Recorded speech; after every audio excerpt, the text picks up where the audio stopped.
Saudações filosóficas. Neste vídeo vamos falar de um livro intitulado Tertúlia de Mentirosos, de Jean-Claude Carrière, que tem como subtítulo Contos Filosóficos do Mundo Inteiro. Vamos também ler um dos contos deste livro e tecer algumas considerações acerca da origem do humor. Os contos que se encontram neste volume são de diversa índole, uns são de caráter mais reflexivo, outros de natureza sapiencial, outros ainda de feição mais ou menos humorística. E se olharmos para o índice, podemos constatar que os capítulos têm títulos curiosos. Por exemplo, o capítulo 1 intitula-se O Mundo é o que é. O capítulo 2, O Mundo não é o que é. Capítulo 3, Se tudo não passa de um sonho, quem dorme? Capítulo 4, O eu é tenaz, obscuro, detestável, talvez mesmo inexistente. Capítulo 5, O humano é por vezes demasiado humano. E por aí fora. Vamos ler um conto do capítulo 14, capítulo esse que tem como título Geralmente as perguntas precedem as respostas. O conto em causa intitula-se A Vaca Preta e a Vaca Branca. Após uma pequena introdução, passa-se para a história. E diz-se então, a história seguinte, que deve ser dita ou lida lentamente, conta-se hoje no País Basco espanhol. Há quem a considere uma das melhores histórias do mundo. Um camponês tranquilo e taciturno guardava duas vacas que pastavam num prado e não fazia mais nada. Outro camponês, que passou por ali, sentou-se no murete na orla do prado, ficou um momento calado.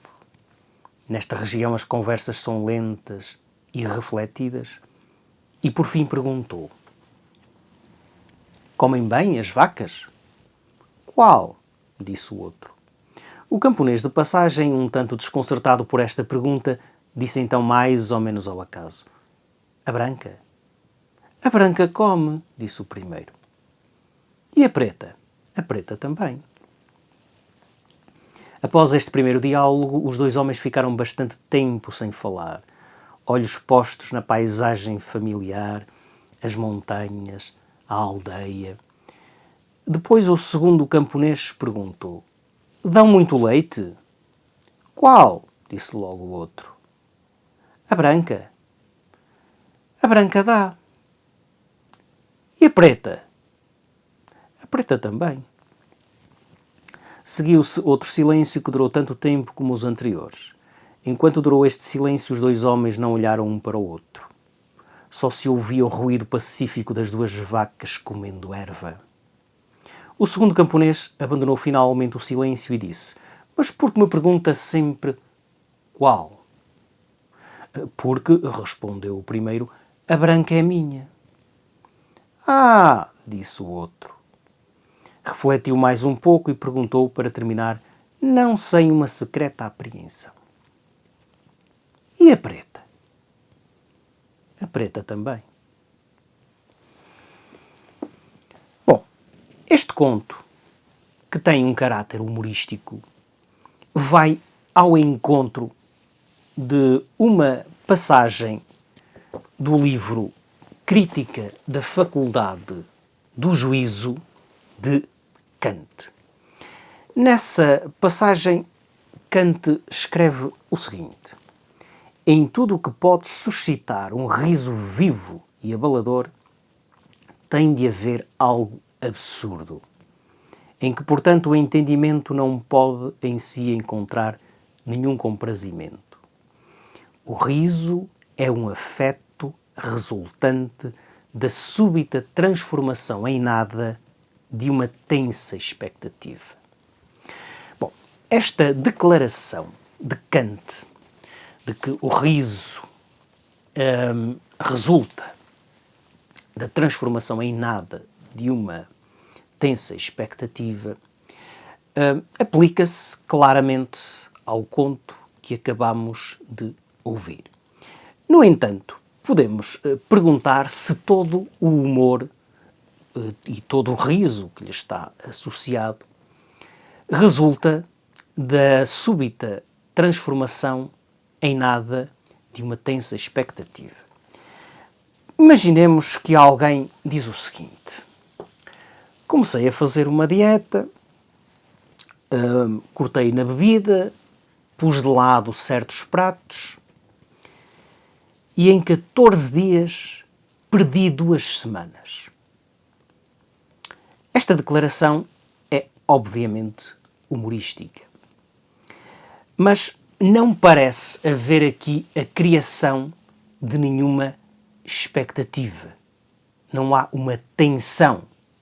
Portanto, não podemos aparentemente dizer que todo o humor tem origem numa quebra de expectativas. Todavia, se voltarmos à afirmação de Kant, podemos aperceber-nos de um elemento que é particularmente importante. Kant começa por dizer: em tudo que pode suscitar um riso vivo e abalador, tem de haver algo absurdo. Portanto, Kant reconhece que na origem do humor tem de haver algo de absurdo. E, portanto, quando falamos de expectativas ou de quebra de expectativas, podemos estar a falar de quebra de expectativas de sentido. Porque as expectativas não têm de ser formadas no presente, podem ter sido formadas no passado. E a verdade é que todos nós temos uma certa expectativa de que as coisas façam sentido. Temos expectativa de que haja congruência, de que as coisas obedeçam às leis da natureza e que, enfim, as afirmações, as palavras, a linguagem obedeçam a certas regras lógicas, e é isso que faz com que o nosso mundo tenha sentido. Ora, quando se verifica uma quebra de sentido, quando se verifica uma situação absurda, há alguma probabilidade de que o humor surja. Não podemos dizer que o absurdo seja uma condição suficiente para o humor, mas é certamente uma condição necessária. Portanto, se quisermos ter uma visão abrangente da perspectiva kantiana, podemos dizer que ela é bastante plausível. Se existe humor, existe uma quebra de expectativa de sentido. Essa quebra verifica-se, obviamente, no horizonte individual de compreensão do mundo. Cada um tem o seu horizonte, obviamente, e esse horizonte tem uma determinada ordem, uma determinada lógica. Sempre que há uma quebra de sentido, há uma certa probabilidade de que o humor ocorra. Claro que o tema do humor é bastante complexo. Foi tratado por diversos filósofos ao longo da história, como, por exemplo, Schopenhauer, também Freud se ocupou deste tema, Bergson, Helmut Plessner e outros, de tal maneira que nós não podemos ter aqui a pretensão de ter encontrado uma resposta ao problema de saber qual é a origem do humor. Seja como for, todo o humor, e naturalmente o riso que lhe está associado, parece ter uma função de libertação perante uma situação que é percepcionada como absurda. Mas convém que se diga também que este absurdo tem de ser de caráter inofensivo. Não pode ser um absurdo ameaçador. Não pode ser um absurdo que ponha em causa a nossa integridade física ou psicológica.